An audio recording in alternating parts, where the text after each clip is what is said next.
সুকান্তদা, জাল পাসপোর্ট কাণ্ডে আমরা দেখেছি পুলিশের সাব ইন্সপেক্টর এর আগে অ্যারেস্ট হয়েছে, কাটোয়া পুরসভার এক কর্মী অ্যারেস্ট হয়েছে, বারাসাত থানার মোড়ই অ্যারেস্ট হয়েছে। বিভিন্ন পরিচয় থেকে এই নথি জালিয়াতির কারবার চালিয়ে যাচ্ছেন বছরের পর বছর।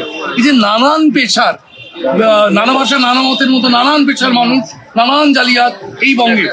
এর সঙ্গে একটু অ্যাড করবো, সেটা হচ্ছে যে বাংলাদেশি অনুপ্রবেশকারীরা এখানে এসে ভারতীয় পাসপোর্ট নিয়ে তারা বিদেশে বাড়ি দিচ্ছে। দেখুন, সিন্ডিকেট যখন তৈরি হয়ে যায় স্বাভাবিকভাবেই সেই সিন্ডিকেটের অংশ সমাজের বিভিন্ন স্তরের মানুষ, বিভিন্ন জীবিকার মানুষ হয়ে যায়। এবং পশ্চিমবঙ্গকে এই মুহূর্তে ভারত বিরোধী কাজের এবং লঞ্চিং প্যাড হিসেবে ব্যবহার করছে বাংলাদেশের দুষ্কৃতীরা। এবং তারা এখানে আসছে, পাসপোর্ট তৈরি করছে, করে বিদেশে চলে যাচ্ছে, ভারতবর্ষের বিভিন্ন রাজ্যে যাচ্ছে এবং সেখানে গিয়ে বিভিন্ন দেশ বিরোধী কার্যকলাপ চালাচ্ছে। কোথাও বোমা বিস্ফোরণ হচ্ছে, কোথাও দাঙ্গা হচ্ছে, দিল্লিতে দাঙ্গা হচ্ছে, ধরা পড়ছে পশ্চিমবঙ্গে। এই তো পরিস্থিতি, এগিয়ে বাংলা মডেল আমরা তৈরি করে ফেলেছি।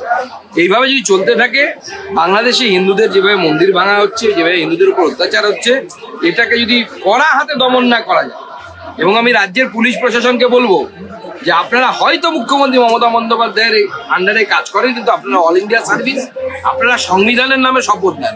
ভারতবর্ষের ইন্টিগ্রিটি, ভারতবর্ষের সার্বভৌমত্ব, তার সাথে কম্প্রোমাইজ হবে এরকম কোনো পদক্ষেপ আপনারা নেবেন না। ভারত সরকারের সাথে সহযোগিতা করুন, আমাদের হোম মিনিস্ট্রির সাথে সহযোগিতা করুন, কড়া হাতে ভারত সরকারের দমন করবে।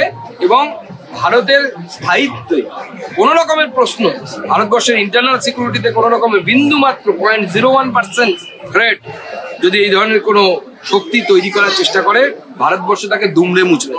আচ্ছা, আমরা বরাবর অভিযোগ পেয়েছি তৃণমূল আর পুলিশ যৌথভাবে কাজ করে, কিন্তু দুর্গাপুরের ভগৎ সিং মোড়ে সেখানে তৃণমূলের মহিলা কাউন্সিলরের স্বামী পুলিশের বিরুদ্ধে অভিযোগ করছে যে 50 টাকা জিনিস কিনতে গেলে 500 টাকা জরিমানা নেওয়া হয় পুলিশের পক্ষ থেকে। এটা অভিযোগ তৃণমূলের পুলিশের বিরুদ্ধে।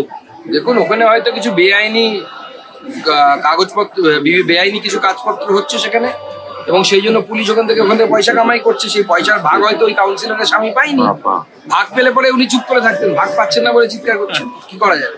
পুলিশকে বলবো ভাগ দিতে, দিদি বলেছে ভাগ করে খাও।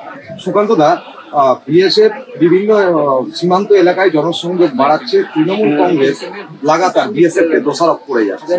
এই তো নতুন কিছু নয়, ভারতবর্ষের বর্ডার সিকিউরিটি ফোর্স, তাকে তৃণমূল দোষারোপ করবে, এটাই স্বাভাবিক। পাকিস্তানের বর্ডার সিকিউরিটি ফোর্স হলে মুখ্যমন্ত্রী তার প্রশংসা করতেন, এটা নিয়ে আমরা কোনো ভাবছি না। কিন্তু যেহেতু ভারতবর্ষের সিকিউরিটি ফোর্স, ভারতবর্ষের আন্তরিক সুরক্ষা, কিন্তু তারা কাজ করছে ভারতবর্ষে সীমানাকে সতর্ক রাখার জন্য। বিএসএফ কে সাধারণ মানুষের সাথে সহযোগিতা প্রয়োজন, এবং সাধারণ মানুষ আপনারা দেখেছেন মালদা থেকে শুরু করে বিভিন্ন জায়গায় তারা বিএসএফ এর সহযোগিতা এগিয়ে এসছে। ভারত মাতা কি জয় বলে তারা স্লোগান দিয়েছে বিএসএফ কে সাহায্য করার জন্য। তার মানে কি ভারতবাসী বিএসএফ এর সাথে আছে, পশ্চিমবঙ্গবাসী বিএসএফ এর সাথে আছে, সীমানার লোকেরা বিএসএফ এর সাথে আছে। আমাদের ভিডিও ভালো লাগলে লাইক এবং শেয়ার করুন, কমেন্ট সেকশনে গিয়ে জানান আপনাদের মতামত। আরও ভিডিও পেতে আমাদের চ্যানেল সাবস্ক্রাইব করুন এবং প্রতি মুহূর্তে খবরের আপডেট পেতে প্রেস করুন বেল আইকন।